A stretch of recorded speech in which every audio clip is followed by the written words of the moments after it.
life and like saying screw it, I'm out. And I was with my man at the time. So we get out of the hotel and now we're heading down. We're heading like I don't know, I don't even know where we were at. I don't know if it was OC or Point is, you were heading somewhere. somewhere. We were coming down from the mountain, and this is the part that scared me. I had my phone, and this man, as he's driving down, if you guys have ever been to Big Bear, there's like, there's like cliffs, and like as you're driving, if you look down, like you can see like it's a cliff. So he got my phone on the wheel as he's driving. He's like, pass me your phone. So I pass him my phone. And he grabs it and he snaps it against the wheel in half. And I'm like, what? What? Like, what do you mean? And he does the same with his, and he chucks it out of the window. So I was like, I don't have a phone. Like, why did you do that? I don't remember if he gave me an explanation, but I knew it was something regarding the lines of like, now they won't know, you know? So as we're going down, I start asking him like, okay, well, are we going back to the hotel that you got for your, like, when I went over there for your birthday? Do you have a like what's the plan? Like, and basically we were having conversations about like, he was like, well, like I have a job, so while I'm at work, they're going to be looking for you, so you're going to be in a hotel, you're not going to be able to come out, you won't have a phone, and you can only open for me like just up until you turn 18, because at that time I was 17. He had turned 18 that night of the whole Big Bear thing. So in my head, I was still sketched out, because what do you mean I won't have a phone? What do you mean I can't talk to people? What do you mean I'll be caged basically inside an apartment while you're out working? And how do I know that you're making enough to feed two mouths and my necessities, and and also I had in the back of my head the whole Dahlia situation. Thing with him is that man had phones like no other. He broke a phone, he had a new one. Like I said, we were coming down the hill, he had snapped the phone, he already had gotten another one. So to me, that was another one of the red flags that foreshadows the future. But I remember feeling uneasy about the plan. And that's when he had with his phone, he was like, you need to contact your worker. Call your worker and tell them that you're with me and that you ran away and it's your choice and that you don't want to come back, and for them not to look for you. So I remember going through this whole thing, calling like the offices of Riverside, trying to get an extension because I didn't have my contact and info anymore for my worker. It was all on the phone that he broke and threw off the edge. So as soon as I got through, I relayed that message. Fast forward. I forget how it happens, but I think I got in contact with my foster mom, and she ended up telling me like the police are looking for him, like this is very illegal, he's 18, you're underage, you're also in the system, like he either turns you in right now or we're gonna have police after him. He was already kind of fearful because of the missing signs and reports and stuff that was already out.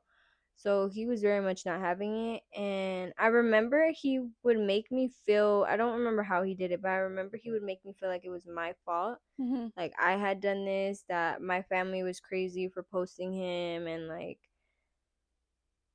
I don't know, he Putting made me all feel the like, blame on you. yeah, like he made me feel like I was a problem. Mind you, sir, I took a couple hits of whatever you had. Later on, do I find out, I ended up finding out on his phone recordings from that night, and that whole incident where, like I said, like I was on the floor and it went from like, oh, this is the best birthday ever, tears of happiness, to aggressive. I had seen a video of him ingesting a powder. So that later on it kind of confirmed like this was the switch, because you were acting like this and then you just got angry, like what it was. And then if I put two and two together, if you already had that substance mix it with weed, have me smoke it. That's the first, like, I had never ingested drugs before in my life. So to me, I feel like those two things being the first time for both, me ingesting it, I blacked out and I don't remember anything. Like I said, up until I woke up. So that was that whole thing. I went back to my foster mom for like And a month, and I man, we were all remember pissed. the world was against me. Oh, the world was 100% But against her. And you know what? I was 100% against her. I was furious with her. I went, and this is where I say I made a lot of mistakes growing up with you, but man, when we heard, I blew up her Instagram, how dare you, blah, blah, blah. I let her have my rage. And I think mhm. every single one of us who were involved in that situation let her have our rage. Yeah, and I was kind of like, I was in that mindset of, Bonnie and Clyde. well, yes and no. Like, yes and no, because like I said, I still had that part of like the blackout. What happened? Yeah. I ingested weed. Does weed do that to you? Is Yeah. that? And my mom, like, I told her I had to make up a lie for Mhm. her. And she was like, "Weed doesn't make you black out. Like, there has to be something else." And they wanted to get me tested. And I feel like the reason I had said no was because I was scared of what would have came out on the Mhm. test and what he was capable of doing to me to get whatever it is that he wanted. Mhm. So Red flags after red flags. Let's fast forward to you turn 18. so yeah, so I turned 18. He had already got me isolated with family, with friends, acquaintances. At that time, all I had was my girl best friend, and that was it. Mhm. Um, but he would even try to isolate me from my foster family, which is crazy. 2 days before I turned 18, I there was an event for like foster youth. I went with my foster dad, my foster mom, foster siblings, and me. And I had forgotten to mention to him. Well, really, I didn't think I needed to because foster family includes the dad too. I had told him that we were all gonna go to an event, and I was like texting him like throughout. Boom, nighttime comes, he hits me up, and he hears the stepdad, or not stepdad, the foster dad speaking in the background, and he was like, "Oh, you never told me there was gonna be a man there," and I was like, "Oh, well, it's the foster dad, no biggie." And he hangs up and automatically turns it around. Oh, you're out there with this person. Like, if it was really your foster dad, why didn't you tell me? Sir, because I didn't know you were gonna have an issue with even adult men. Like, I didn't know that your brain was, you were so insecure that that was gonna tickle your feathers the wrong way. So those 2 days, like I said, it was a couple days before I turned 18. I felt like I was kissing this man's behind because I have been in the system since I was 3 or 4. I'm tired of getting put down. I'm tired of getting told nasty, rude things by strangers that get a check out of me. I'm tired of just the blatant misunderstanding. Like, people, I was very misunderstood growing up. I was just tired of it. And then on top of that, like, my family didn't feel like family because of that situation. They had their right to be upset. But at that moment, mind you, I was still confused myself of like, I don't know what happened that night. Yeah. Yes, I know, like, I'm seeing certain things that made me feel like unsafe, but I didn't think, because of the bigger picture of how he painted himself and he would never hurt me because that's what his dad would do and all these things, like, all that played into it. And I remember when that like situation happened with the foster dad, I was like kissing his ass because I was ready to go. Like, I wanted to age out when I was 18. I wanted to move in with him. He had already got an apartment. He was working. He said he was going to take care of me, that everything was going to be fine. He did tell me that he didn't want me working, that he was going to like take care of me. But I've always loved to be independent, so it was a hard topic, but he had agreed that fine, I'm gonna end the job, the Baskin Robbins job, and when we moved, I was gonna find another job up there, and that he was Mhm. gonna be okay with it. So boom, that day comes, I sign the papers, I age out. I'm ecstatic. I'm ready to go. Like I said, I already felt like the world was against me. So I was like, what else? Like at this point. And I remember he picked me up with these cousins of his. And we pull up to this apartment. I'm all excited. All my girly things are getting off of the troca. We go in, and it's a beautiful apartment. It's a 1 bedroom. It was a dream. And So, do then, you think that he love bombed you in the sense? Like, did he make you feel so good about yourself that he just like he promised you all these extravagant things about like moving in together and creating this illusion that like basically like he would take care of you and you wouldn't have to mm-hmm. work a single day and that do you think that he loved bombed you and that's why you were so ecstatic to like turn 18 and just move in with him? Not really. It was more so just like I said, like I wanted to leave, and I remember having this conversation with the my foster mom, and she sat me down when I told her like, "Hey, I'm aging out tomorrow." Like, and she was very disappointed, but I didn't care. And she told me, she was like, "Wendy, like I get it, like you're turning 18, but this isn't the way. Like this isn't the only way." Like she was even telling me that she would allow me to live with her for 2 days, and for 5 days like spend like go live with him. Like there was like a program agreement that you could do. Like she was giving me all these ultimatums, and I was like, I was just tired of the system. Like Mhm. I would much rather take these bad days that I had with him that weren't a lot at that time than to be dealing with having to deal with their rules. And like I said, like some of them weren't, they were just shitty people, shitty foster parents. So I was like, I was not having it. Mhm. And So do you think that because of like the system set up for like what I'm hearing you say is because of like different individuals who were your foster parents, do you think that that added to like you waiting for the day to turn 18 that you mhm. were just so ready to get out? And I've always been like that. Like Mhm. even when I was like in like, when was it, freshman year, like I had already counted down, like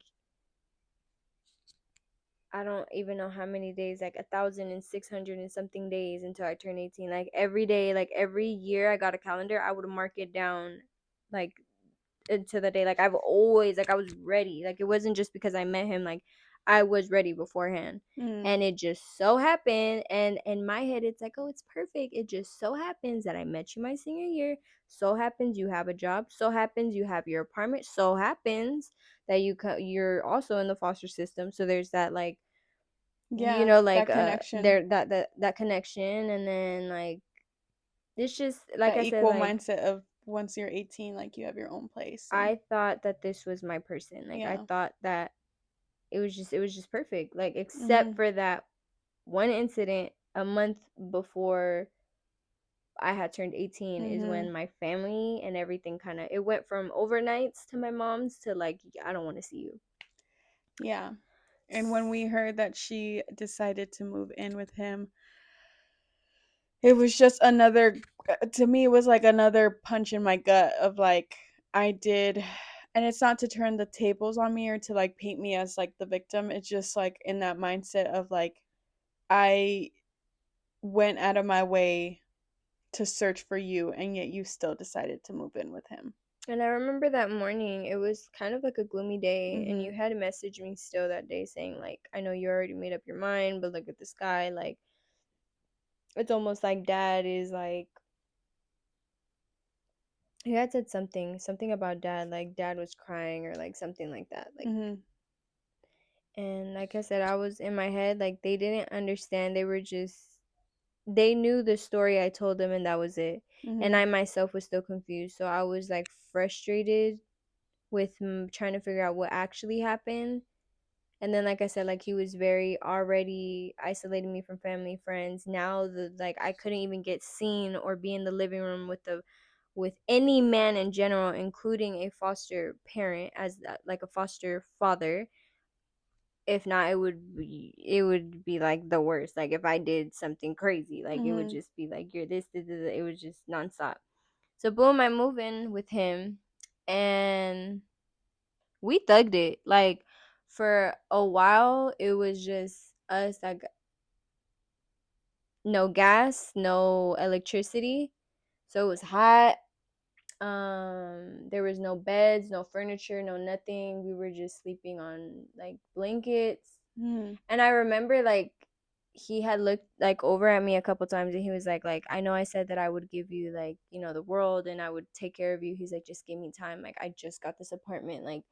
And I was so freaking supportive, and I was like, you know what, don't worry about it. I was like, I had gotten my check from my last day at like working at Baskin, and I was like I have faith, like we're gonna get through this. And I was like, if you want, like let's use my last check to get like the a bed. We can look for a bed.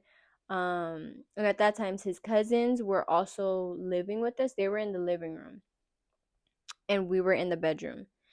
And so his cousins were like helping us get like furnished. And I remember 3 days into me moving in, I had seen glimpses of who this person really was. Mhm. 3 days in. When we got the bed, like I said, like we were sleeping on the floor. There was no like fridge. Like we were just buying like Uber Eats every day because there was like we couldn't store it. Um, and we got the bed. We're in the room. We're trying to like build it between me and him. And he gets really irritated Okay. and annoyed, and he starts yelling at me and almost like I don't know if I wasn't holding something right. He was like, what, you don't know how to do that? Like that's just so simple.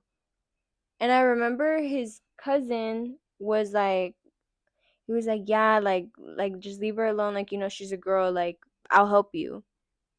Mhm. And I like looked at the cousin, like I don't know, it was like almost in that moment of like if looks could speak, like look at me and tell me that this is not how he usually is. You know what I mean? Like Mhm.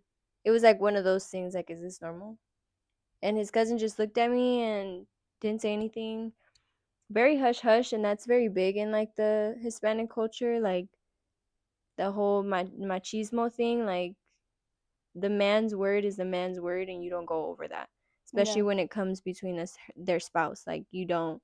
I don't think I've ever heard of another Hispanic male tell another Hispanic male what to do when it comes to their partner. Yeah, That's a it's like if line you you don't see draw something, or you you don't don't say cross. anything. Yeah. Like you see something, you keep it hush hush. You keep it moving. And that's just their relationship, and it is what it is. So that Yep. was kind of like the look that he gave me, like. And that was just the third day. Like ni modo. Mhm. Mhm. And then fast forward, cousins end up moving out. It's just me and him. I don't even think I lasted a month. July 11th, I want to say. There was already so much abuse Mhm. in that I don't even know how many weeks it is from my birthday, June 23rd, to July 11th. But I want to say maybe 2, 3. There was already so much abuse that um that day, July 11th, my sleep schedule was really messed up, so we really wouldn't wake up. And I wasn't working, so I wouldn't wake up till like 3. And also, I would like to mention, since I had moved in with him, he had told me beforehand when I wasn't living with him that he had a job at this like carniceria, this like meat market place, and if that's how he was getting his money and blah blah blah. When I had moved in with him, I realized and I seen that wasn't the line of work he was doing. And again, for safety reasons, we'll just leave it up to your imagination of like what type of work he was doing. Right. So with all of that, that's when it all started clicking. Like that's how you can afford this apartment, because a 9 to 5 don't do that. And that's why you can just switch phones like that. And that's why you can just like, there was just so many things where I was like, oh, okay, okay. So at that point, he I was already smoking. Once I moved in with him, I kind of started like, I would smoke with him, we would go to sleep, and then I'd wake up. It became like, it was starting to become a lifestyle Mhm. at that point. And I don't know what it was. We woke up late. Uh he was working the whole day, and when he would work in like the living room or kitchen area. And one thing I can say is he was very, very, very good. Even though he was the first one to introduce me to weed, he didn't know that. He thought he wasn't, but he was very oh so well about not having me ingest or be around or touch or anything when it came to his work, his line of work. So he would lock me in the room, and that was like what my day consisted of. Like in the morning, he would get up, he would work at home, do that stuff outside of the room, and I would be in the room, and that's all I would do. And it was blacked out curtains. If you know me, I love light, I love sun. That's probably why I'm so pale, because those years keeping me inside, girl, I need sun.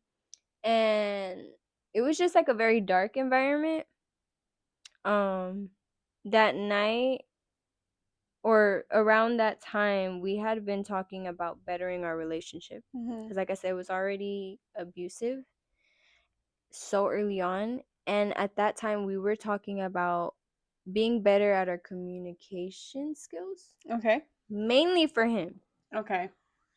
So on top of that, there were certain things that had changed for me.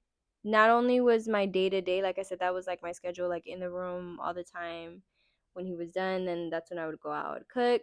Um, but then too, when it came to going to stores, I wasn't allowed to make eye contact with anyone, whether that was the cash register, a person walking down the aisles to help customers. Like, I wasn't allowed to make eye contact.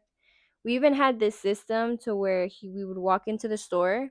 I would be looking at my feet or his feet, because of the whole translation in English and like him not really knowing how to read English. Um, he would tell me like, okay, or I would have a list, and I would tell him like, okay, we need to go to this aisle because we need this, and this. He would take me to the aisle.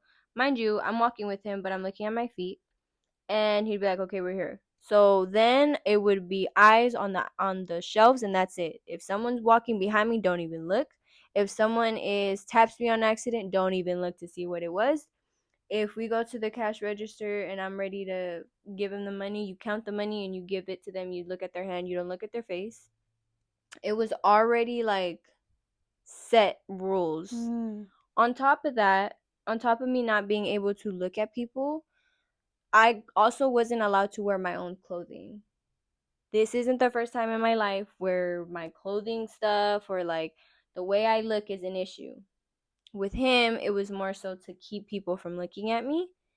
I would wear his jeans. I wasn't allowed to wear my own clothes. His shirts were my shirts, and they were baggy. He was like, "What? That's the style." He would always say, "That's the style." Like, what are you complaining about? That's the style.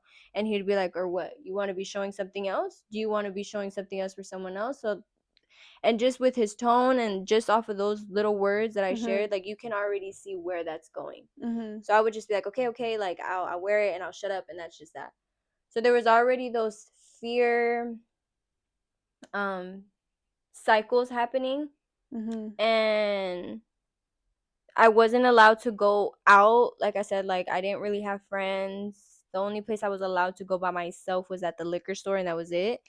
And that's like if we needed like toilet paper or something. Other than that, I wasn't allowed. So this particular night, July 11th, he decided, hey, I'm gonna take you to the gym with me. Mm. I've never been a gym girly, but whatever. Um, I was already feeling uncomfortable because I didn't know what to wear, Okay. because like I said, I wasn't allowed to wear my own clothes. So I was like, okay, I can't wear shorts because that's too Yeah. tight. So I wore some sweats and a matching set that me and him both had. Mhm. And I was so like scared that like, was it too much? Like, are you seeing too much? Like, am I gonna get in trouble? Blah blah blah. We get there and it's a 24-hour I Fitness? Okay. yeah, 24-hour fitness. And when I get there, that was my first time entering a gym. So I was like, "Oh my God." I was overwhelmed with the machinery, the people, the noise. Like, Mhm. mind you, I hadn't been out in like, well, since the whole missing thing, like 2 months total. Mhm. But with him, a whole month without being out. And we got there, he went straight to working out, and I was just kind of like standing there like, what do I do? I don't know what to do. And I remember when I would try to do certain things, he would be like, "Are you even trying? Like, if you're not even trying, then don't even do it." Like, very Dismissive? negative, like Yeah. just not supportive at all. And I got to a point where I didn't like it and I stopped. Like, I was like, "No, like I don't like if I'm asking for help, it's for you to encourage me, you know?" Mhm. So after that, like I was very much just following him around wherever he went. I went. I would just stand there and just like watch him. Like he could tell like I wasn't in the mood. He finished his workout and I was upset, but I wasn't loud about it. You could just tell from my face like I wasn't feeling it. We get in an Uber, we head back home. And one of the things that was kind of like take a deep breath, like you're safe. Whenever there was tension between us, even if it was like a like just like him like going over and grabbing my hand or like even just making contact with me, that was like, I forgive you, you're safe, you know what I mean? Mhm. And if that never happened, if that didn't happen and we were upset at each other or he was upset and he didn't touch me or like reassure me like, hey, we're good, it was just fear. Like my mind was like, it was just like the worst, like just going in my head, the arguments, him leaving, and I didn't have my own money. I didn't have a car. I relied on him, the housing he was paying for. So I was scared. And then too, I didn't have family. I had a family, but we were no longer speaking.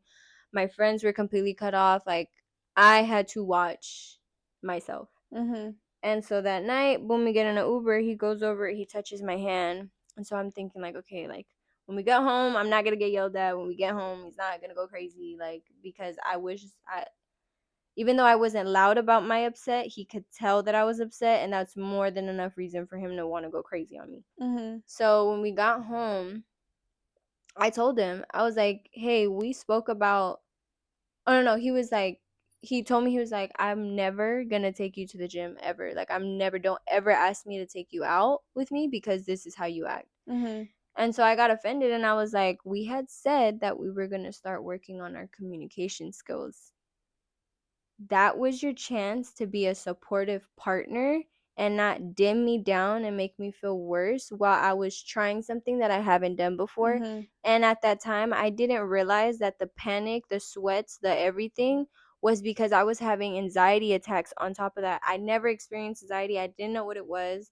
So to me, it was just like, and then too, like in my head about like, oh my God, this person's looking at me. If he sees them looking at me and he notices that I'm like, it was just so much in my head that was like, I had to watch myself and take care of myself from so many different angles Mhm.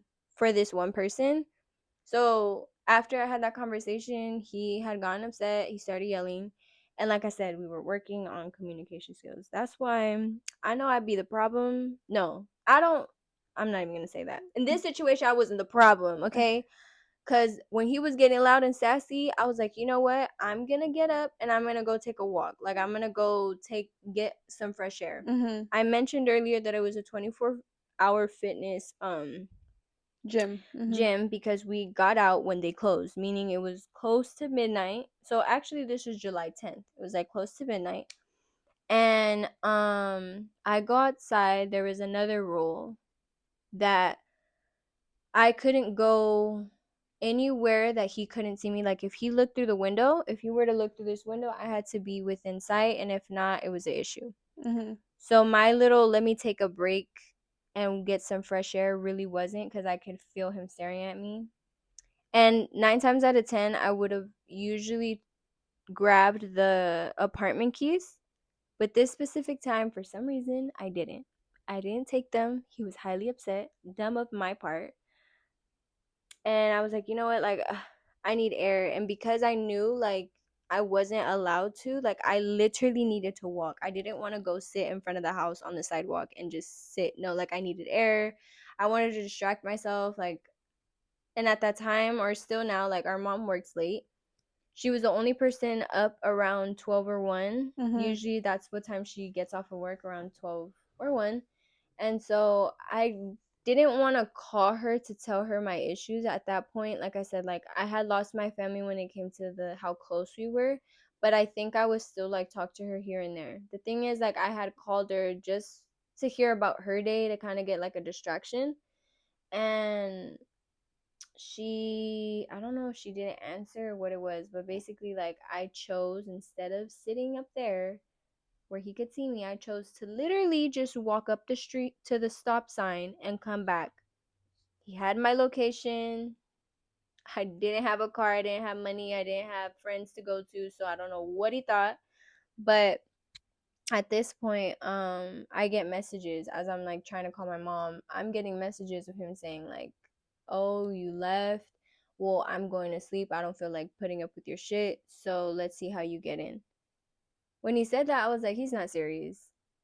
I started walking back. I started speed walking back because it's like, and then he's also sending me screenshots of my live location, which shows exactly where I'm at, which shows up the street, like literally to the stop sign and then going back.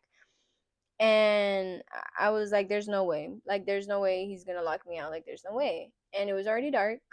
And I don't know if you ever went to where I lived, but at that time I was living in Upland and the area was sketchy. Mm. Very sketchy for a female to be alone. And I go up to the apartment and I'm banging on the door. The door is locked. And he's like, I'm not gonna let you in. Like, basically, like, let's see how you get in. And in my head, like I said, there was already abuse. There was already so many things that were happening. At that moment, it all kind of like,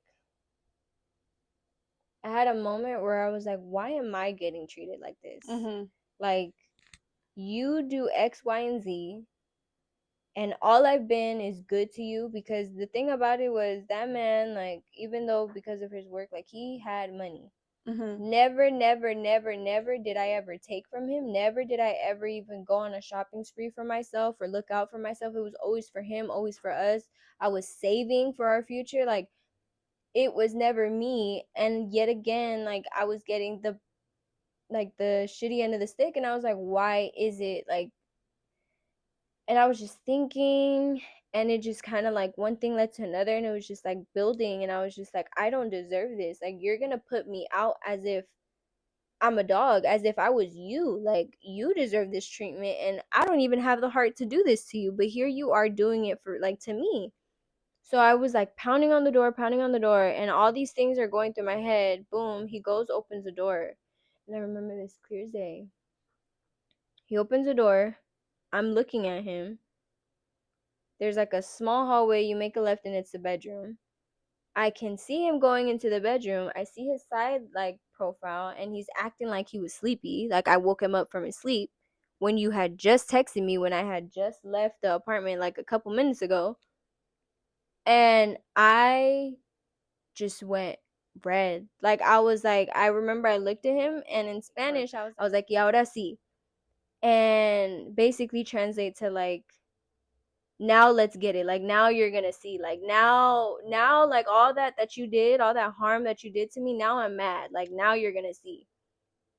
I end up, he's already in the room, he's on the bed. I take off my shoes. At that time I had like my Air Forces, and those are heavy. Like, those are hefty. I was so pissed. I just wanted to get him. I took off my shoes.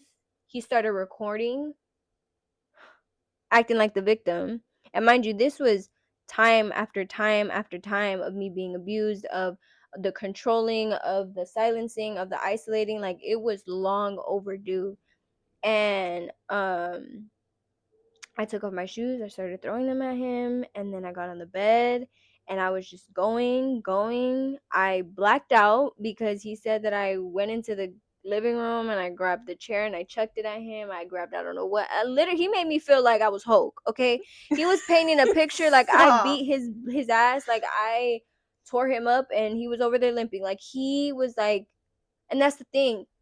I didn't feel anything because obviously I was hitting him, but he was also It's the hitting me adrenaline too. that was pumping through your blood. And I blacked out. I have never, Never, never, never, never, never, never, never, never, never shown any sign of aggression, even in school, at foster homes. We were never like Yeah. separated or moved to a different house because I was fighting, or like I had a mouth, but I wasn't fighting. So at that moment, that was the first time where like I can truthfully say that Wendy, from upbringing to that, like I broke. That was the moment where I could say like you lost me there. Like I've never been the same person since then, in a good way and in a bad way. So after that happened, he's sitting there like a dummy. Okay, he's sitting there and he's like, he's grabbing my stuff. He's like, oh well, I don't want you here. I pay all the bills, so you're gonna get out.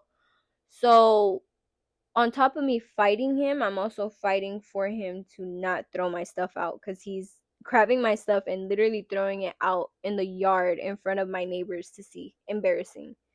So, and then somewhere along those lines, he ends up saying like, "Oh, I'm gonna call the police. I'm gonna call the police." Mind you, this person didn't have no papers, so I didn't think they were being for real. And also because of their line of work and us being at where his line of work took place at, I was like, "You're not gonna do that and have them come here." Mm-hmm. But one thing about that man, his luck was not of God.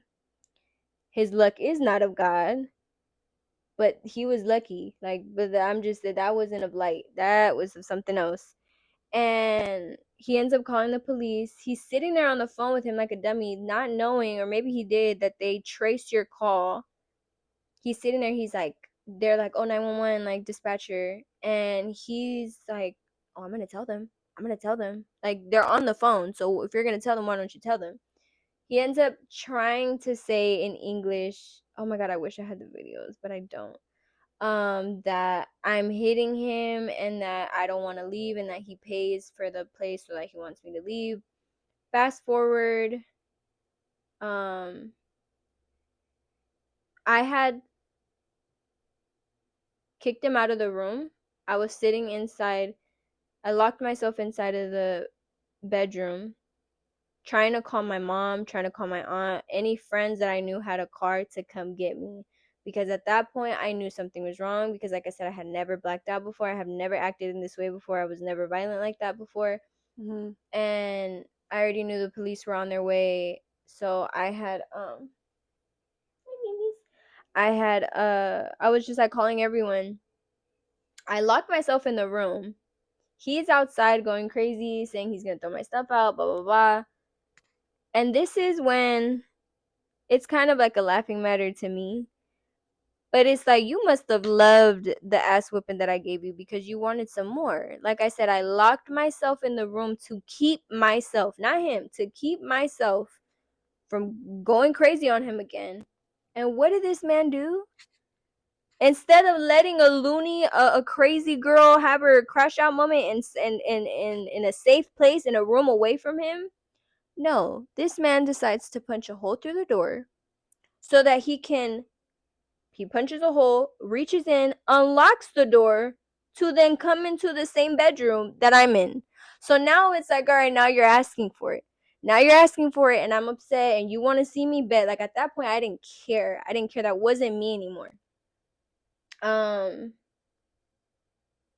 we end up fighting. Something ends up happening where I end up locking myself in the restroom now, because the bedroom was already, there was already a hole, so I locked myself in the bathroom. Mm-hmm. And I think at that time I had called the police. I was on the phone with the police, and they were telling me like, "Oh, they're on their way.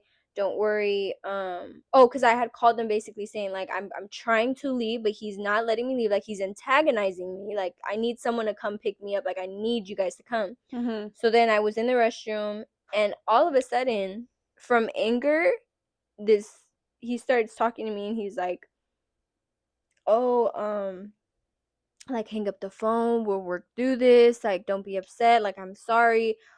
But as he's apologizing, I can also feel the aggression in him. Mm-hmm. So he's saying these sweet things that we'll work through it, that I'm sorry, don't be scared, like I'm not gonna do anything to you, just open the door, just open the door. But as he's saying that, I'm hearing the door violently be like charged at. So I'm like, oh my God. And like I said, I was in the restroom. In that restroom, it was just the tub, me, the sink, and the toilet. There's no way that you gotta go to the bathroom that bad that you're trying to break in here. And then two, he was trying to get into the restroom so bad that there was this small window on the top of like the shower that you had to get on a bush to then be able to climb in. And he was trying to do that from the outside in, and I was like, no. I know too much of what he does. I know too much of what how big he can lose. Like this person is not, he's not trying to get in here to use the restroom. He's trying to get in here to get to me. And he always used to tell me like, I hope you know that it's either you're with me forever or you don't make it far. Mm. So to And me, at that moment, I was very like I said, you weren't coming in for to use the restroom. You were there to do something to me. I yeah. was so scared. I was on the phone with the dispatcher when this happened. Um, he kicks the door open, and this is what I'm saying. The luck, the amount of times authorities were around us and didn't help us out. He barges in, and I automatically start saying everything that I'm saying because like, I was like, fuck that. Like if I die, like my last details are going to be known. So I was telling them everything. So much so that he barged in and I'm sitting in behind the door, and he goes straight to this drawer. He opens this container, he starts flushing these things down like down the toilet. As he's doing it, I'm saying it too. So they're hearing what's going on, they're hearing what he's doing. And the dispatcher says, I don't care, just get out. So I go get my shoes. They were outside the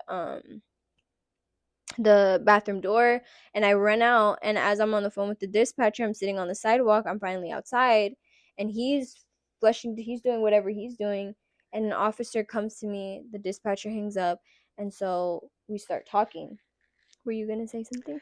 Yeah, the fear that you were going through. I just wanted to put in that him trying to climb into the window to get to you.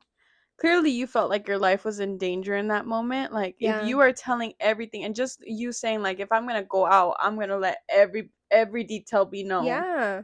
And with DV victims, the risk of homicide increases by 75% when a survivor tries to leave. 75% when a survivor tries to leave. It's scary. Yeah, because they are just thinking. And something that I also want to point out is that there's a myth that about what is it? Oh, abusers are violent because of anger issues or stress. And one of the things that I just want to point out, even hearing Wendy's story, it's not that he was losing control of you.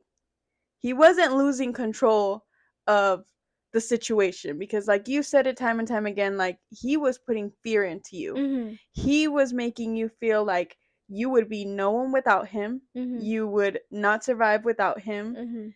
And it's abusers tend to exert control.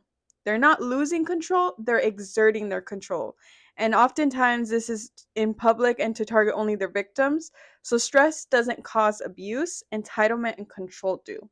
That is Mhm. their main purpose. They're not losing control, they're exerting their control. They're letting their victims be known that I have the most utmost control of you. And in any situation, you can try to leave, but I will always have the control over you. And by So, him sitting there saying like, you do know it's either this forever or you're mhm, done. Like, and like I said, at that moment I knew like well, I was mistaken, thankfully, but I didn't know that there were substances in the restroom too.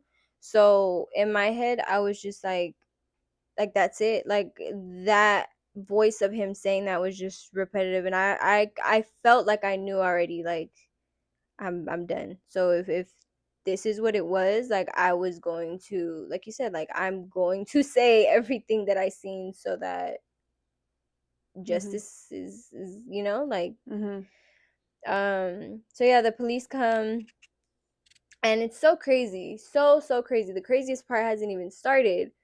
Um Officers talk to me, and because I was the aggressor, because like I mhm, said, like Yeah, you lost I was everything. thinking of everything and I was like, how dare you put me in a situation that you deserve to be in? Like, I've been nothing but nice, supportive, loving, even from the beginning. That's why I mentioned the whole grandma situation because we weren't even committed and I still saw you. I still Mhm. wanted you to feel cared for, loved, like supported, that you weren't alone. Someone that didn't care, someone that didn't have the same heart as me wouldn't even have thought of twice about you because I didn't really know you, but I thought about you.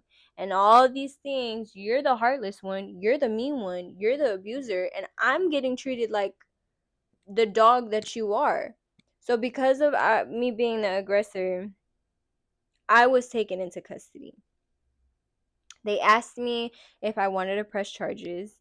I had said no. They asked him if he wanted to press charges. He had said no. And honestly, in that moment, I was like, I kind of thought that he was gonna get taken down because, like I said, what I had said on the phone about him discarding things in the toilet, him working at the house and having those things there in large amounts, and then I don't know, with the simple fact that he didn't have papers, like I just thought all those Yeah, things like cancel out, you're done the for. system was on your side. I did end up telling the officers like that I had done this because of previous abuse, Mhm. and they had told me, which they're all in their right to, they were like, we're responding to this. We're not responding to the past. We're not responding to what happened to you. Mhm. So when they had said that low key, it was very like, but I'm telling you, like, and Mhm. I acted out because of so much like just built in. And one of the hardest things that I remember from that situation was being put in, getting like pictures taken of my hands, getting told like you're under arrest, and then getting in the cop car. I was in the car while I watched him go into the apartment as if nothing. And in my head, like, I was just like, it's crazy how you do all this harm, but you can still go home or go to sleep as if nothing. You're gonna go home and lay in that comfortable bed and you're good. But me, again, even when I tried to protect myself, I got the shitty end of the stick. So then that goes the whole me going into jail thing. I had sent a picture to my mom and my aunt of the officer, the cop car outside, like in front of my place. And that was the last message they received from me that night and like Mhm. a couple days. Because I was taken into custody for battery and for DV. He didn't get Just crazy. anything. It was on me. So. It's just crazy. I'm like I said, I'm on my laptop just because I'm trying to do as much research as I can while Wendy is talking so that we can understand just the gravity of DV. The It's just crazy to me to hear that the person who was the victim through a DV relationships ends up getting booked for DV. Mhm. And I want to go back a little bit about, again, I'm bringing up the statistic about how many DV victims lose their lives. More than 4 women are murdered every day by a current or former intimate partner. Global, about 137 women worldwide are killed every day by a partner or family member. That's 1 woman every 11 minutes globally. And I'm just researching like why do DV victims are often put into custody just like yours, right? Law enforcement may see the situation as a mutual combat or label the survivor as the aggressor, which happened in your case. Mhm. Because you were admitted to these things, the police officers are trained to, well, I don't even want to put trained because I don't know how they're trained. They see it as these are the facts, Mhm. this is what they see, Mhm. and they determine who the aggressor is. Mhm. It is so sad because I do think that a big part of it is that police officers should really, really, really be trained on a heavy basis to just see the full story of things rather than just one thing. I will 100%, I'm being honest, 100%, both of you should have been booked that night. Both of you. Mhm. It is not okay to put your hands on this man, right? Mhm. We can say that's not okay. What the officer should have seen, what they should have listened for was I have been abused every single minute that I've been with him. And And they I didn't. lost it because I suddenly decided to defend myself. Was it right? Was it right to meet violence with violence? No. But when you are brainwashed, when you are isolated, When when you're you getting taken advantage advantage of, of. you snap. You can only push and push a person's button until suddenly you snap. And And now that you're oh, here, like you can even attest to this. I have never had history of being violent before in my life. So mhm, for the first time for it to be documented and to that extent, so I've never like I would hear my friends, like my homies, talk about some like, oh, when they got into fights, they didn't feel anything. I was like, how don't you feel anything? And they would describe it as this like heat, like this feeling.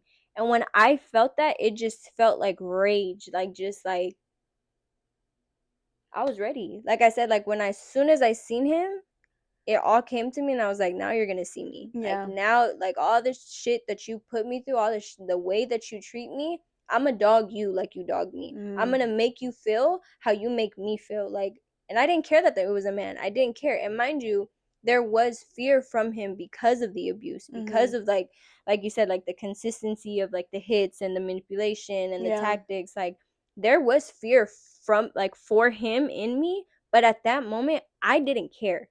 I didn't care. yeah. And that's honest. Your case and so many cases just shows how the system punishes survival rather than protecting it.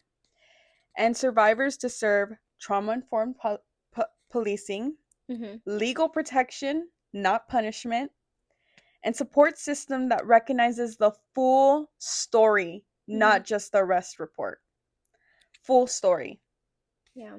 That is what survivors deserve, and it's just crazy to me. I like I said, I'm just here listening, and this whole podcast, this episode a lot is mainly throughout this entire podcast has been Wendy sharing her story, her talking about it, and me kind of listening and making notes, kind of trying to find these resources as I go and really researching the DV because I just think that it is such a huge topic that no one really talks about. Especially being that it went from our mom to Mhm, now one of your siblings, which personal, which would be me. yeah. And it's just crazy. I just think hearing your reports, there are some things that I want to bounce back on you Mhm. on some things that I've made. We've heard Wendy's story. I think it's obviously heartbreaking. To sum it up, she ends up getting booked. Me and Wendy were going through a really hard time. I was really, really struggling with you. Um, just to see that my little sister was going through this really was heartbreaking for me. When I heard you got booked into jail, I lost it completely on you. And Yeah. that's something that, like, till this day, I can admit that I made a mistake. I should have been there for you, and I wasn't. I was so focused on my hurt, and you had thrown away your job, your scholarship. That's what I just saw. You Mhm. had thrown away your life. You had goals for yourself. You were supposed to graduate a month early, and All right, this, graduated. That I did do. I did yeah, graduate thank early. God. Mhm. But it was just you had so many of these goals and ambitions for yourself, and then suddenly I just felt like I was watching mom's story again, but through my sister. Mhm. And it was so heartbreaking for me. It was so re-traumatizing for me, that I feel like that's why I took out my anger on you. When she got booked, I'll be completely honest, I went on her Instagram and I basically told her how disappointed I am in her, how I can't believe that she would do this to herself. I let her have it. I let her know that our and this was below the belt, but I'm being honest, right? This whole podcast is about being honest. I went below the belt and I basically told her how dad would be very disappointed in her as well. Yeah. And that morning getting out, little funny fact, not really. He was the one that got me out. So he's the one that put me in and got me out, bailed me out. When I got back home, I was still like, adjusting to everything. I was freaked out, I was in jail, I was scared. Um, I was just so happy to be home and get some rest and like be in like our bed and just but when I got home, I got met with notifications of like my mom, my aunts, my sister, our old foster family. And like my sister said, this was your perspective at the time, but in Mhm. my head, I just didn't even care to address any of it. To me, it was just like, think what you want to think. At the end of the day, you don't know. Mhm. I was already over the whole, like I said, like the thing with me missing. Like, I had a little bit of like, okay, I'll talk to you guys and let you guys know a little bit. But when it Mhm. came to that point, like, our relationship never got better after that incident of me going missing. And it just got worse with the whole like police thing Mhm. and them not asking, like, no one ever asked, how are you? That was the thing. No one ever asked that. Even after I had got booked, even after that, like, no one had asked those questions. No one, it wasn't support. It was more so like, you're only hitting me up to bark at me some more. That's what it felt like, if I'm being honest. Like, there was no, I didn't feel any support. I didn't feel any love. I didn't feel, I don't know. I just felt like you guys just talked to me just to give me shit, and that's that. Like, you don't know. Yeah. But I was also aware of, you guys don't know because I choose not to let you know. Mhm. Mhm. It's a very very crazy dynamic, that part of our lives. Um yeah, and like I said, I just said a lot of things that I know to this day, like, I still regret, because I was just seeing my baby sister go through it all again. If I'm being 100% honest, it was more like my mindset was, and it's not to rain on Wendy's parade or to make myself feel like the victim, because I'm not the victim. Wendy was the victim, and it's not to take any of that account. But also a little bit of truth was, I was reliving my trauma. I was seeing my baby sister go through this like we were children again. And when you experience domestic violence as a child and then watch a sibling go through it as an adult, you're reliving the trauma all over again, but this time with a layer of guilt, helplessness, and a rage that cuts deep. Mhm. I was thinking so many times when you were going through that, that I should have protected you After or during? during Mhm. and after also. I feel like I feel like I was so angry at you for that time, and I feel like that's what distance us quite a bit, was because if it sounds so selfish, it sounds so selfish, but again, I didn't know to the extent what Mhm. Wendy was going through All of this, I don't think you guys knew until either you're after. hearing it now or Mhm. maybe like a year ago. Yeah. Yeah.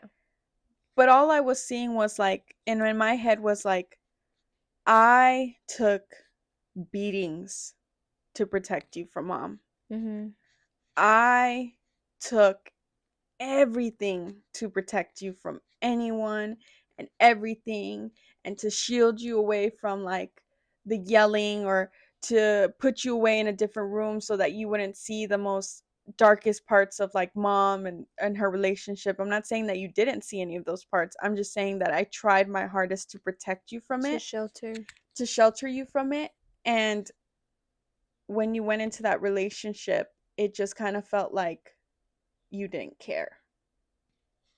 And truthfully, if I think about it, it's not that I didn't care about you guys or how you guys were taking it. I was so low Mhm.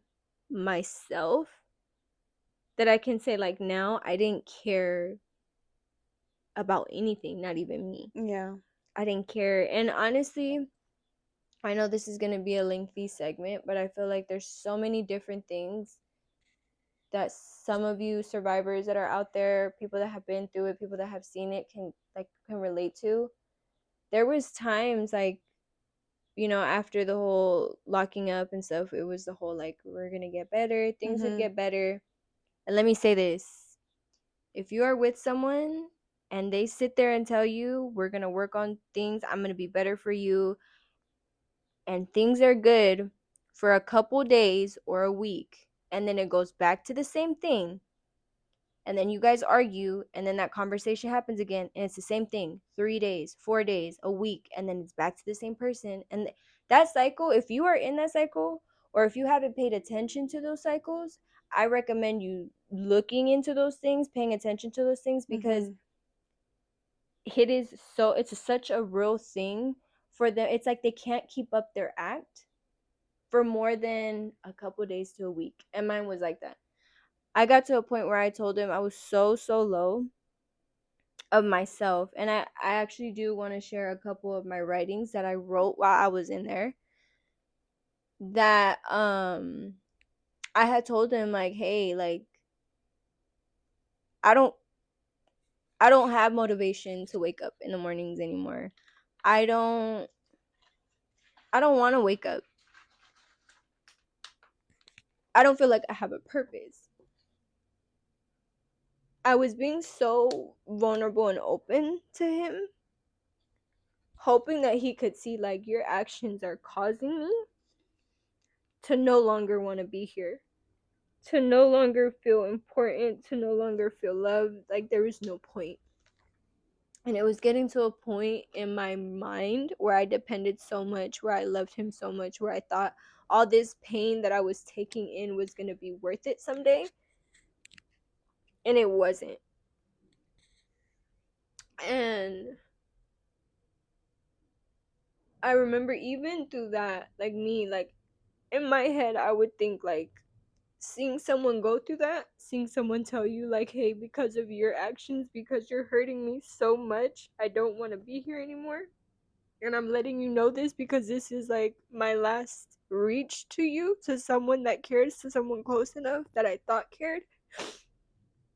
And even through that, he was still able to show me how much he didn't care. I remember after I had that conversation with him, he hugged me and he reassured me and was telling me like, you know what, you're right. Like I haven't been the best partner. I do have a lot of issues. I am aware of these things. I'm sorry that I'm putting you through this. He would apologize in a way that was like, okay, you know that what you're doing is wrong. You know what you're apologizing for, like this reassurance. But then shortly after, he didn't care. I was in the room and I would come back out to see what he was doing, you know, like after he would say like calm down and I'll come back. I would go outside and he was on the phone with girls. He was outside. He was So he would comfort you planning with your words, with his words, but then show you the complete actions opposite were with their action, with his with his actions. actions. And at that time I didn't really understood the whole actions speak louder than words. Like I would hear it, but I really didn't understand it. Mhm. And at that point I still didn't understand, but I was coming to a point of understanding. Mm. And it was little things like that. Then as a distraction, and this is where I had like a moment where I feel like also messed me up forever. Mhm.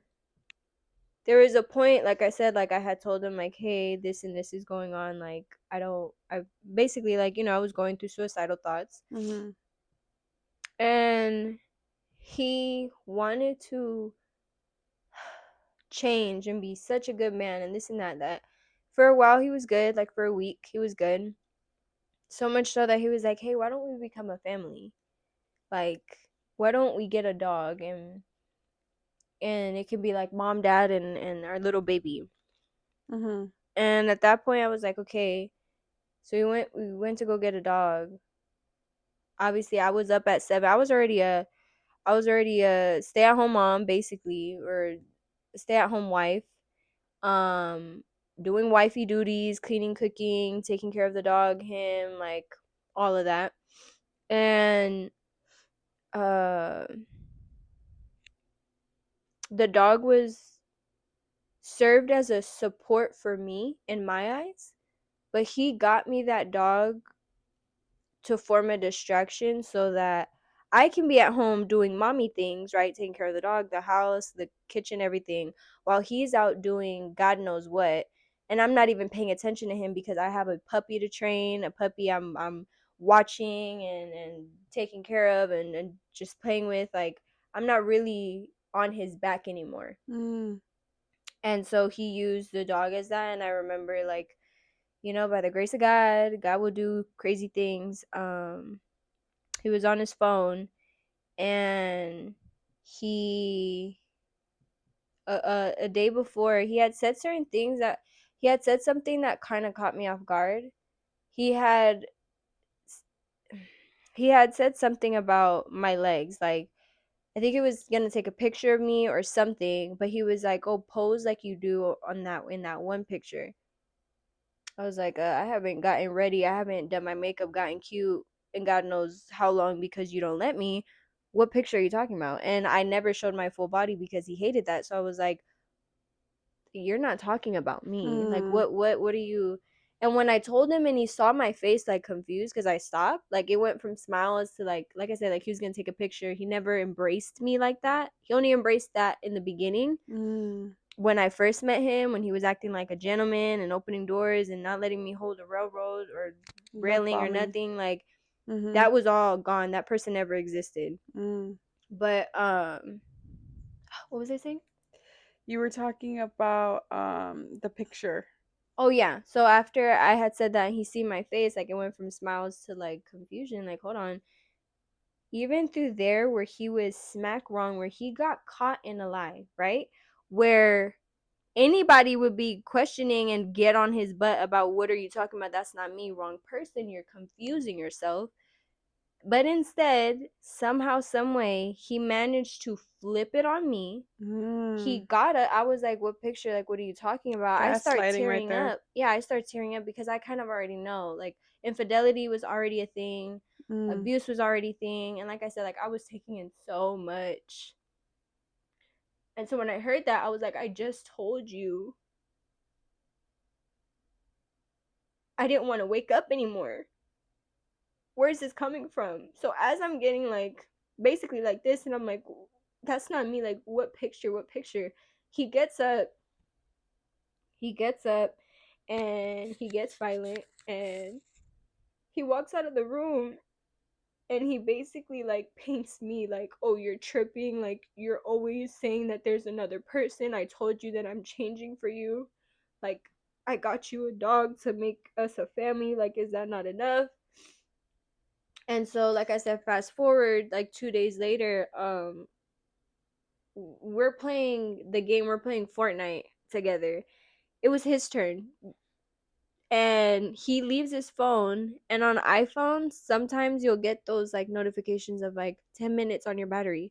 I don't know if they fixed it or not, but back then, like, if that notification popped up and you tried turning off your phone wouldn't turn off until you pushed okay, and then it would turn off.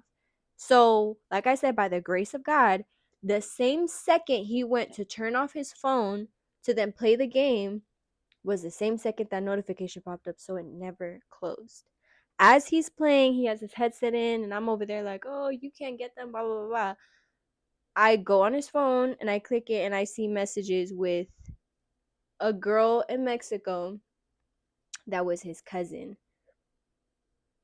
Now, the thing about this type of person, a manipulator, a liar, a A compulsive liar, narcissist. a narcissist, an abuser, all the things in the book is they're so, like I said, they're able to lie with such so good. The emotion, the acting is incredible. The stories are crazy. They'll even pull up forms like to prove you something, and those forms are lies. Like, it's there's no there's no bottom, Mhm. there's no like end to how low they'll go.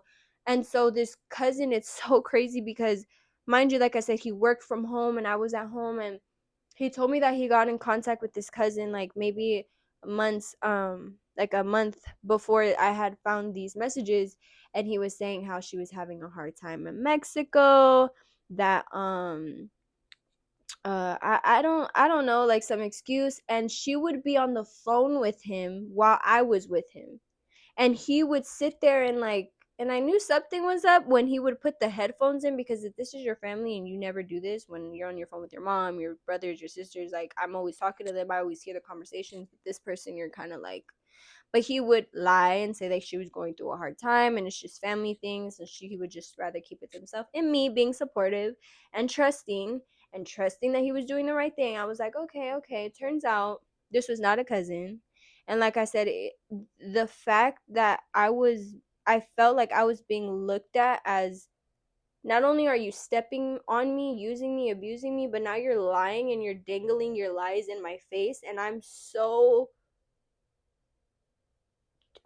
stuck in trying to see you in a different light, and trying to trust you, Mhm. trust your words, that your actions are like I said, like I felt dumb, like you Yeah. were looking at me like I was stupid. You know what I Yeah. mean? Like you really had your whole life planned out. Like you could have like, oh my god, it was so crazy. He was sending money and all this, and when I seen the messages, like they were all deleted except for what she had just sent. And what she had just sent was something along the lines of like base she was they were having a conversation about like a faja, and how Which a faja is a waist trainer. and she was basically saying like, oh, how can you say that I'm good if you haven't even like tasted me yet? I don't need to know the rest of the conversation. I don't need Oh, to know how the conversation started. That what she texted, that was enough for me to put two and two together. And like I said, a couple days beforehand, I had told him about the suicidal thoughts. A couple days beforehand, he was comparing me to that woman that he was dangling in my face as his cousin. This person has no limits to his lies. that's just crazy, sister. And I want to bring up a couple of things that you've mentioned. First, let's start with the lie because you said that he was so good at lying. Abusers lie well because they've had to manipulate others to maintain control. The more people believe them, the more power they have. But lies don't equal truth, and Mm-hmm. manipulation is not love. Trauma bonding is what you guys had. And if you're not familiar with the term, it's an intense emotional attachment that forms between a victim and their abuser through cycles of abuse and intermediate kindness. It's not real love. It's not real love. It's survival wiring mixed with hope and fear. And one of the things that I searched up was, can abusers change? Like, uh, that's something that you said, right? The short answer is some can, but most don't. But most don't. But most don't. And here's why: many abusers apologize Mm-hmm. just enough to keep the survivor in the cycle. Flowers, tears, or therapy sessions for most mean nothing if they're used to manipulate or avoid accountability. And that's something you talked about therapy.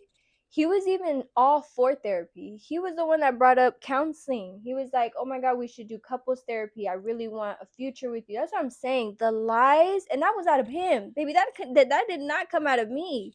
Like, They use it to their uh, advantage to just manipulate the persons. And then once we finish with this final thought, I'm going to read some myths and the truths behind those myths. But I want to read the final truth. Survivors don't need to wait for change. You have these things where I feel like in a DV victim's head that you are so consumed by, for you, that illusion of the person that you first met, you were in mm-hmm, love with, you were intoxicated with, the way he treated you, the way he opened the doors for you, the simple acts. You are mm-hmm. so consumed by that person that you first met that when you're in this relationship, you still think that that person is still there. Mhm. And so you stay in that cycle to see those glimpses of that person that you fell in love with, the person that you pursued, and he just made you feel like you're the only girl in the world. And so often survivors think that they will change.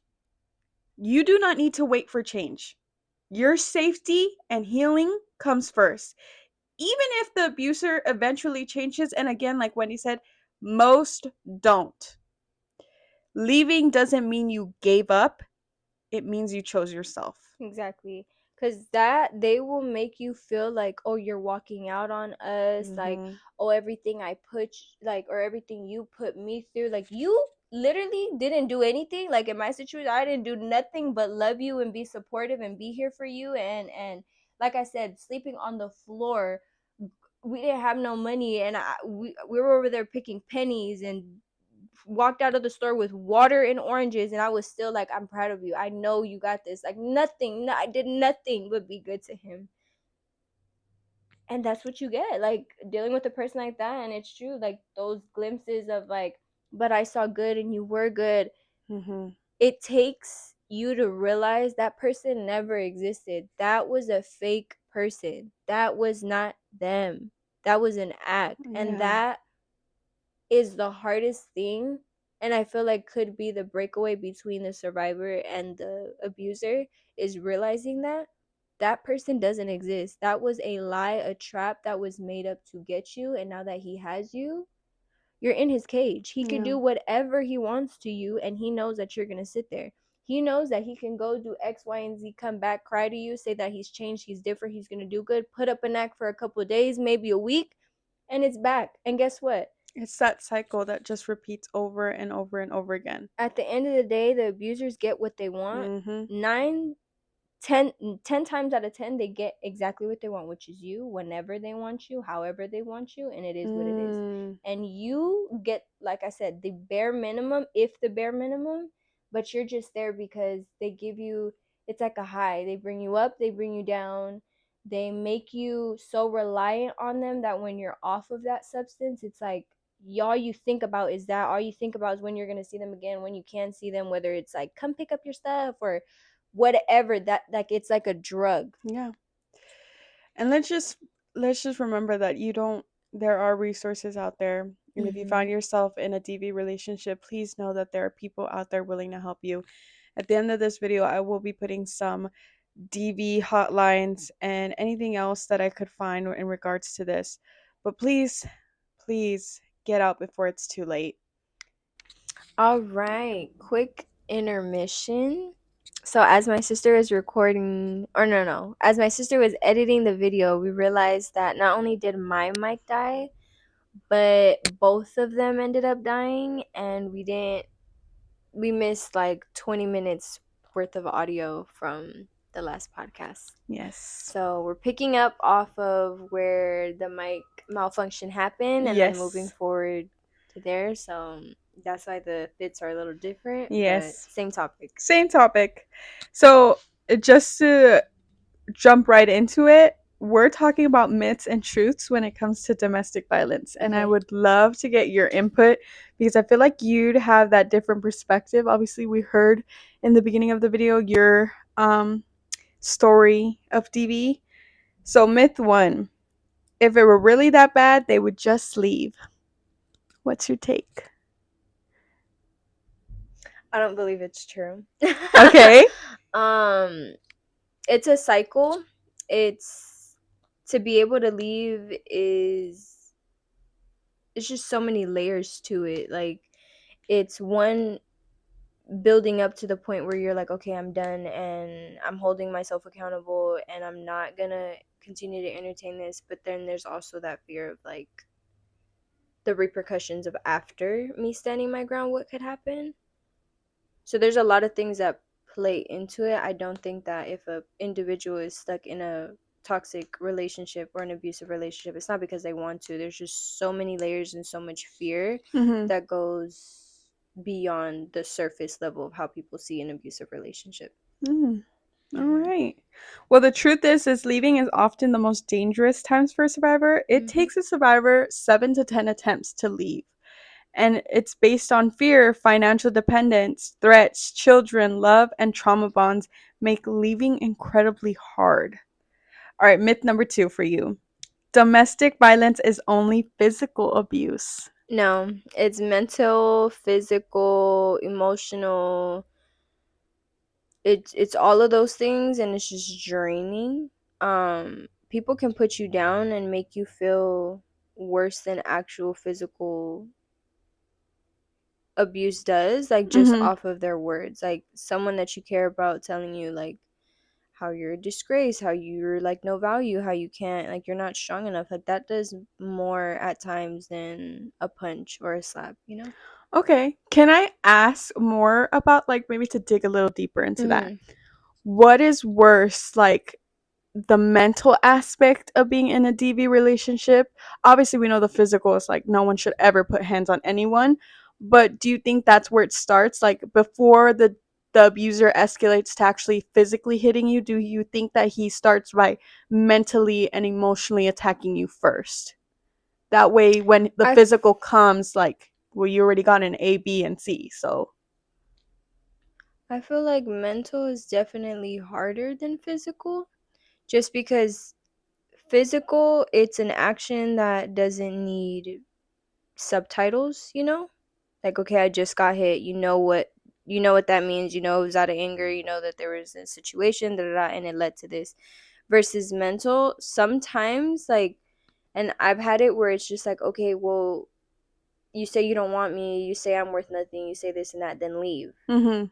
And it's like you're kind of like in and out of that mentality of like knowing what's happening, but then the confusion. So I would say the mental part is the most, maybe not the most, because each situation is different. But at least for me, it was more of like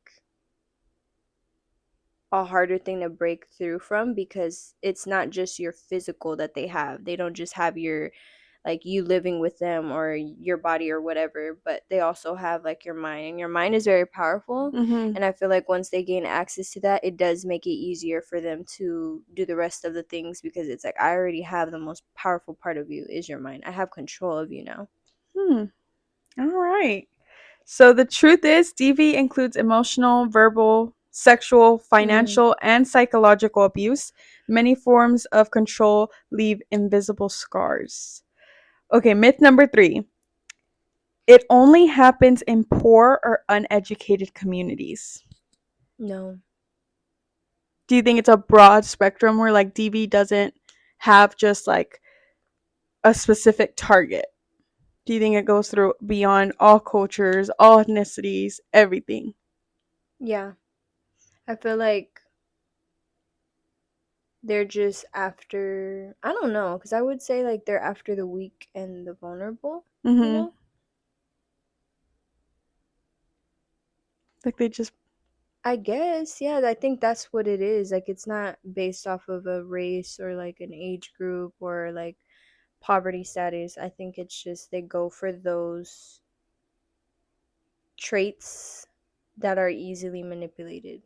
And when you say traits, like you putting yourself, what are those traits that abusers tend to go for? Naive, Okay. naive, forgiving.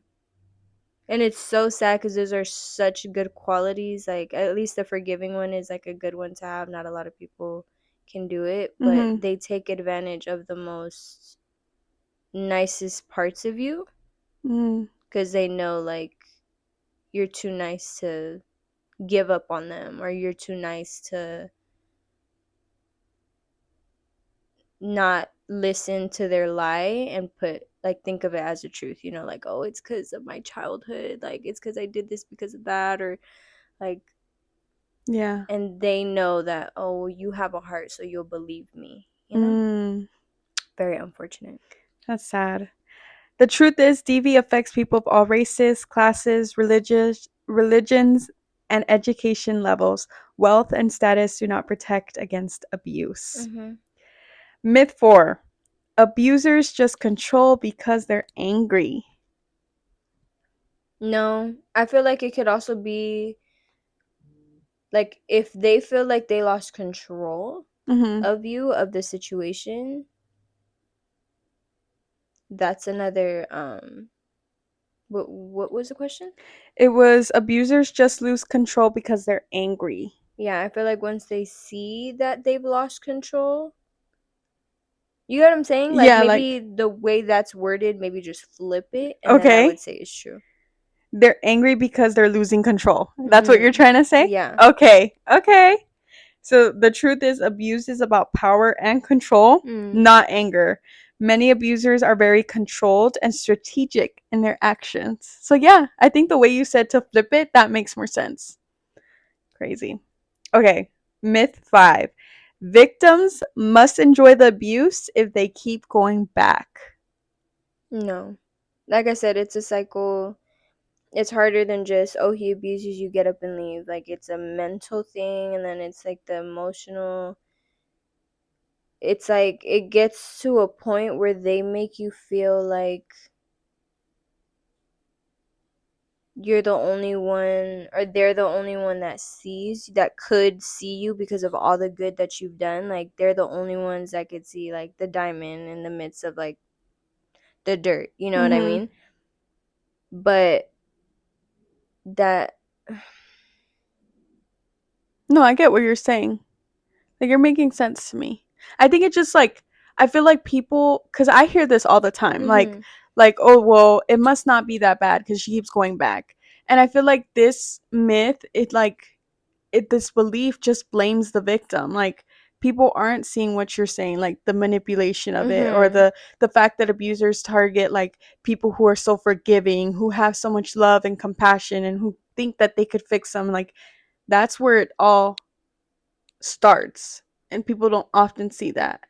Yeah, like that's what's going on in our head. Like we know that we're not deserving of it, but like shit, at some point it's like if I've been through like X, Y, and Z, if I didn't put up with this and I got treated like this and this and this and this and this and this and this and this and this happened, like the list goes down. In our heads, it's like let it be worth something. Like he has to see all the good that I'm doing. Therefore, like maybe if I just like if he sees, or if I wait a little bit longer and he'll realize like, wow, I really put you through some things. Like that's the hope that we're holding on to. Like that at least we didn't go through all this dirt, all this things that we didn't deserve to go through, in hopes that the abuser would see, and in hopes that he would be like that he would change. You know what I mean? Yeah. That's what we're holding on to. It doesn't mean that the abuse isn't harsh enough, therefore we haven't left it. No, the abuse is there. It's just let it be for something. Let it be that I got, beat up, knocked out, whatever, countless times, for finally for my man or for my partner to see like maybe wake up, but that doesn't happen. Sorry, but Wow. it doesn't happen. That's a really good perspective. Like, the way you're putting it, like, I feel like I'm understanding more, because it's like, because like I said, like, so many of these, like, people believe like, well, she must love it because she's going Mhm. back. But it's like, no, like, you're already, he already has you mentally, emotionally, and then obviously the physical part of like him abusing you. But it's also like the victim's head is like, well, I hope that I just didn't go through X, Y, and Z for nothing. Yeah. Like, And that's it's crazy. that hope that we hold on to that I feel like a lot of people can understand, is like, yeah, like I went through all of this, let it be for something. And that's like, it's so sad because it's like such a hopeful sentence, yet Mhm. such like you're already low. Like I don't know, saying that, I'm a visual person. Mhm. So like saying that brings me to like, I don't know, me crawling, like bleeding out, and then just looking at my abuser like, hopefully you see that everything that I put up because of you was for a reason, and you're going to pick me up and you're going to heal me and you're going to do what I did to you, but like in a Mhm. healthy way. Mhm. Can I ask you, like, for people who are in a current DV situationship, Mhm. or who are one foot in, one foot out, Mhm. trying to leave, keeping on to that hope that it wasn't worth, like, everything that they went through wasn't worth for nothing, Mhm. what would you say to them? Like, what would you say? Because you know what it is to hold on to that hope. Mhm. Should they hold on to that hope, or should they realize that let it go because that's just an illusion? My biggest thing is, if you're in that situation, oof, maneuver the world as if you were deaf.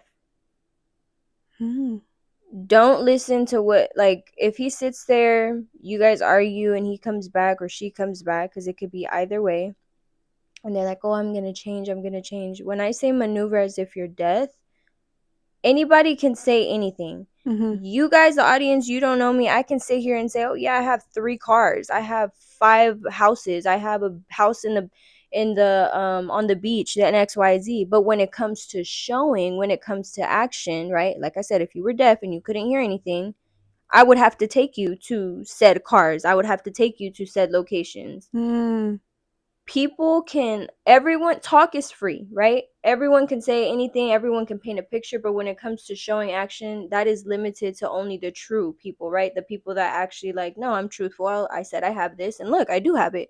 You know what I mean?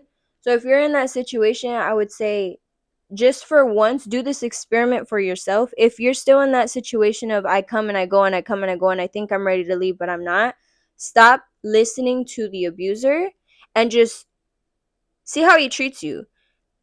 See how much he talks to you, see how he loves you, and sit with that. If you're okay with that, I don't think you're ready to leave. And that's the another thing about abuse or like relationships like that. People can tell you, you can hear this story, but if you yourself aren't ready for better, then you yourself, you're not, like, how do I say it? People can tell you, but it's on you to make that decision. mm, Like I said in my story, like, I was in and out of, like, my aunt's house, I was in and out of, like, the system, or yeah, basically like those 2 locations, and I would say I was done, but it wasn't until I was like, no, enough is enough, you know. mm-hmm, But towards the end, I did start, like, I was just like, okay, I'm gonna see, like, because I treat you well, I pour into you, I'm gonna see what you're okay, how you're okay with treating me. And then I waited and I saw like the lack of communication, the lack of care, and I stopped doing my end too. Like, I stopped being that loving person that was met with abuse mm, or rejection, or you know what I mean? Like, I just became numb, and I just kind of, like, not saying that this is what you should do, but I'm just saying, like, at my moment, like, I was like, all right, I'm going to see if you're okay with treating me like this. And I did, and I gave it like some time. And I realized, like, 1, you don't change. 2, it's the same cycles. 3, the way you treat me is how you see me. And you don't see me like the rest of these people. And that's why in one of the things that I had wrote, there was a line that had said, that's in part two. We oh, was it shared, in part 2? yeah, it was in part two that we share it. So if you want to hear that writings that she shared, but you can reference it. That way people were like, oh, what'd she write? That was in part 2, but there was a part that I had wrote, like, and it's okay because I know that there's people that'll love me, like, I know you don't know how to, or something along those lines. And I think when I was writing that, that was around the same period of time where I was just like, I'm going to observe and see how you treat me. And I feel like that process is inevitably going to lead you to doing some like inner work within like yourself, like inner like reflecting, like, wow, like, I'm still here, I'm still watching him treat me like this, I'm still allowing him to treat me this way. Am I okay Mm-hmm. with that? Am I deserving of that? And these questions are going to start to form in your head. That's if you want to do like the work of it, like, think and really like see it for your own eyes. But in the most bluntest way, if you don't want to work through it or whatever, understand that there's people that are going to love you and pour into you just as much as you pour into others. The Mm, love that you are giving is the same love that you are deserving to have. The respect that you give your partner is the same respect you deserve to have. The bare minimum is called bare minimum for a reason. These are things that should be happening to you on a day-to-day basis. You shouldn't be ignored. You should be applauded. You should be Mhm. loved and encouraged. These are things that a human should be receiving basically every day. Basic needs is what it is. If that alone makes you feel like, oh well, it's because he does the bare minimum and makes me feel good, girl, there's someone, or men, there's someone that's going to be out there that's going to do that and more. There's going to be a person that's going to add on to your life, that's not going to sit there and subtract from your life. Mm. I love that. I love the fact that you said that they'll add on to your life rather than subtract things from your life, because one of the Mhm. things that we talked about is that they're very good at isolating you from everything and anyone that you know. Mhm. That's subtracting from your life. That's subtracting from your support systems, from Mhm. people that you love and care about. But something else that you said that I loved and I feel like should just be reiterated is they are treating you the way they see you. Mhm. Not the way you are, but the way that they say you. And that has nothing, cuz that's also just hearing that, I'm like getting flashbacks from like my younger self. Just because they feel that way about you Mm. doesn't mean that that's who you are. Oh, I love that. That was good. I learned something. I learned something throughout this whole I feel like podcast. I healed my inner, that era of me right now just by saying that. Ah, well, that's why we have these good conversations. Mhm. We're healing. Every time we sit on this couch and we talk about something, I feel like we're healing, and without us knowing, because we individually do therapy, Mhm. but even us sitting here on my couch and talking through things, it's like I feel like I heal some part of myself and I just bouncing back those ideas. Mhm. Okay, another myth. I want to do one more myth, but then I want to leave a good question that I have for you. Mhm. Myth 8. Oh, I don't even know what myth I was at. So, one of the myths. Mhm. Men can't be victims of domestic violence. Yes, they can. 100%. You know what?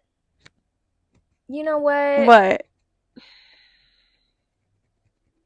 Mm. Because yes, men can be victims. Men can be victims. I feel like your head's turning. Like they're like, what are you trying Yes, to say? because it's funny, not really funny, but that night where I went crazy and I got arrested. Uh huh. Wow. I came back, right, cuz he was the same one that bailed me out. And Mm-hmm. this man, the audacity. This man, they gave him domestic violence pamphlets, Oh, numbers to call if you're in need. And then it said like the title of one of the pamphlets was like men are also survivors, or something like that, basically saying like for the whole like gist. mhm. Yeah. And I'm like, and oh my god, when I came back, he, like I said, it's funny, but it's not. Like, it's low key making my eye twitch. He would come up to me and he'd be like, "But I'm a victim. I'm a victim." And he would wave these freaking No, pamphlets he at would me. not. And I was like, "You're the victim." The one time my ancestors, God, and like put the power onto me to beat your ass. You're gonna sit here. You're gonna sit here and wave this. Oh my god! But you know what? Back to the She got a source. little bit hot right there. Yeah, back to the topic. I do believe that men can be victims, because just like females, encounter these men that take these good qualities and use Mm-hmm. them negatively, or like against you.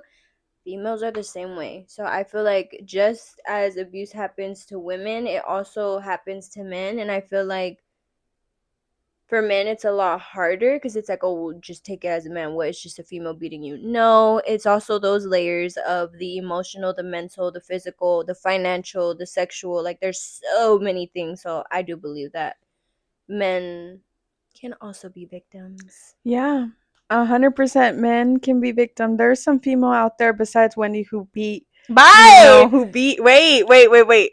Out, I was, you didn't let me finish my sentence. Yeah, Okay, wait. She beat her mans for the first time because she had been beat consistently. exactly. But, And I said but enough there off with are his head. women Yeah, I'm just kidding.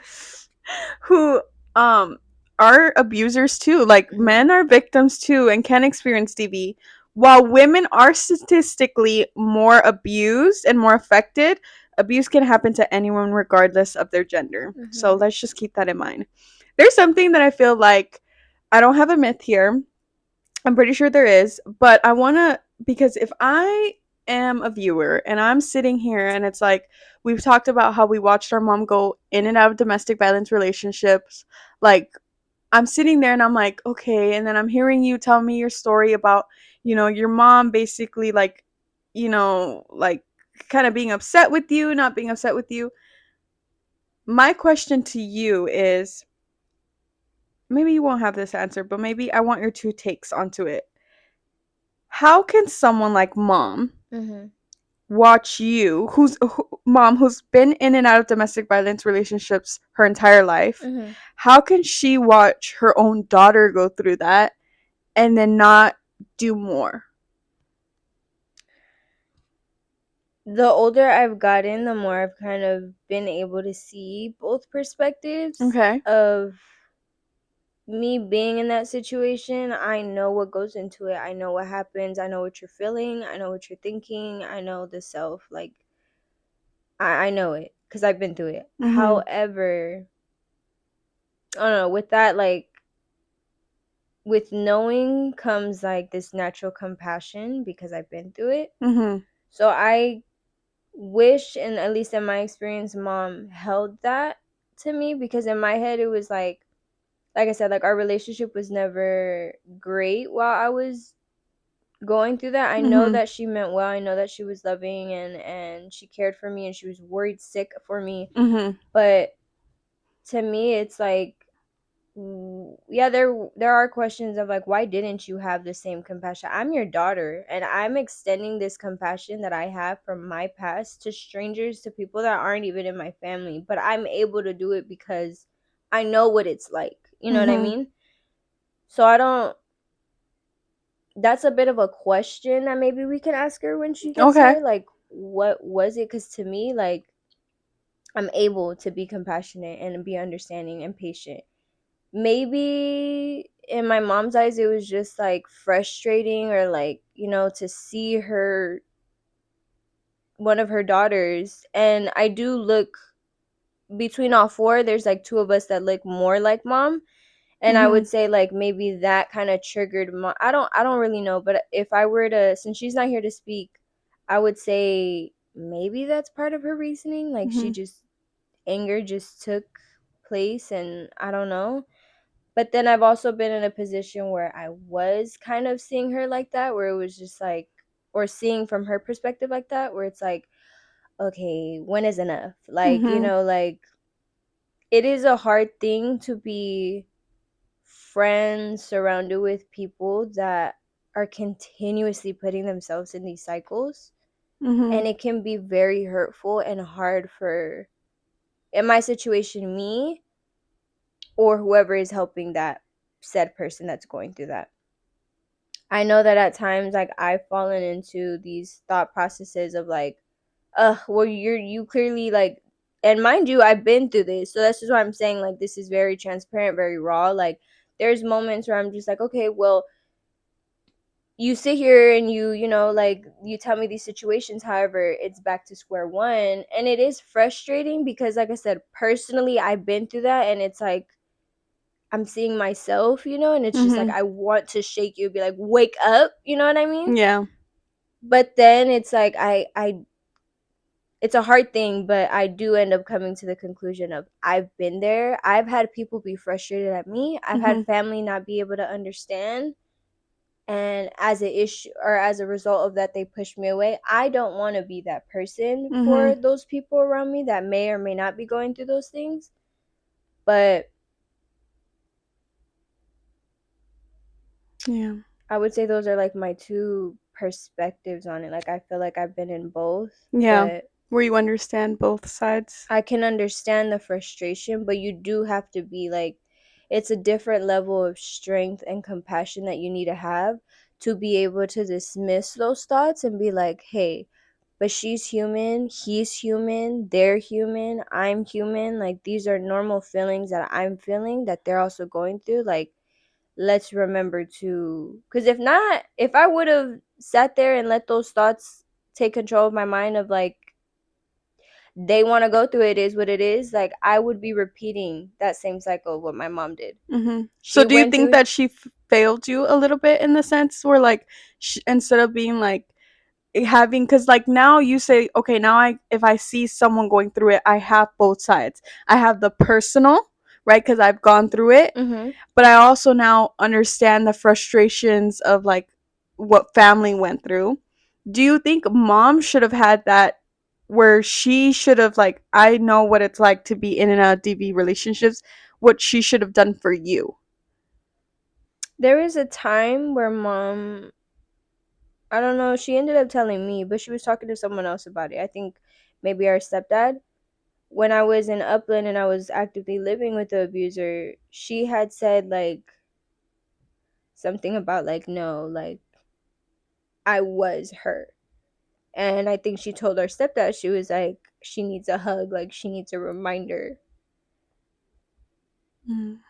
And I've always kept that because in my head, it's like, I don't think she ever forgot, her story, her upbringing, what she had to deal with. Mm-hmm. I feel like I said, compassion is not something that a lot of people have, not to say that she doesn't, but it's a different kind of strength to be able to like push all those thoughts and be that safe net. You know what I mean? Because Mm-hmm. me going through it and being a safe net to someone, or mom going through that, her like upbringing, finally being away from it, being in a healthy Mm-hmm. relationship, now seeing her daughter, like it it's emotionally draining. It can bring back a lot of memories, a lot of PTSD, a lot Mm-hmm. of self-guilt. Like I don't want to say that she failed me. I feel like, could she have been compassionate with me? Yes. Could she have handled the situation slightly different? Yes. But I don't blame her for not being as compassionate or as strong as I was in my situation now. You know what I mean? Mm-hmm. I don't blame that. I don't put that on her.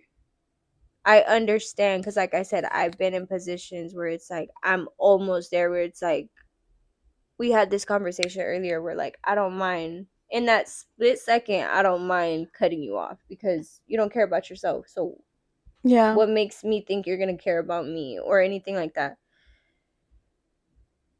So, Yeah. I would say no, she didn't fail. I just feel like she was trying to handle things the best way she thought, Mm-hmm. and all she needed was the compassion. That was it. Hmm. Well, that was good. I like that perspective Hmm. because I, like I said, I just feel like as a viewer, it'd been like, well, you should know what your daughter is going through if you have experienced it yourself. But I guess it brings like a different perspective of, like the way you said, it just takes a different strength, and seeing someone else going through a DV relationship does bring back the traumas, does bring back the reminders, and I think you handled it And the with a lot of anger, grace. Yeah. I would say too, like not being in a relationship, but watching someone, like it's like the PTSD also brings back that anger of like, because you were in it, mom Mhm. was in that, and I'm sure she felt like angry for allowing herself to be treated that way. And now Mhm. she's seeing someone so close to her, being her daughter, Mhm. go through that. It's like I said, like at times, yeah, she probably did want to shake me and be like, "Wake up! What are you doing?" And she was very blunt at times. Mhm. I could give her that. Like our mom is very, very blunt. She tells you what it is, no sugarcoating, and I honor and respect that because at times you need that. Mhm. And I'm the type of person like I need that. Don't tell me what I want to hear. Tell me the truth, and even if it hurts, I'm able to take that in. Mm. Yeah. I love that, sister. This was a good episode, and I'm excited for, just to give you a heads up for episode, I don't even remember what part, but part 2 of this episode. Yeah. We talk more about how Wendy got out of that DV relationship, tips and tricks and things that we wish people would know, going through that relationship. I also want to preface this by saying that we had a film because we were busy. I was busy. Conflict issues, scheduling issues. But part two, our mics, we don't have mics.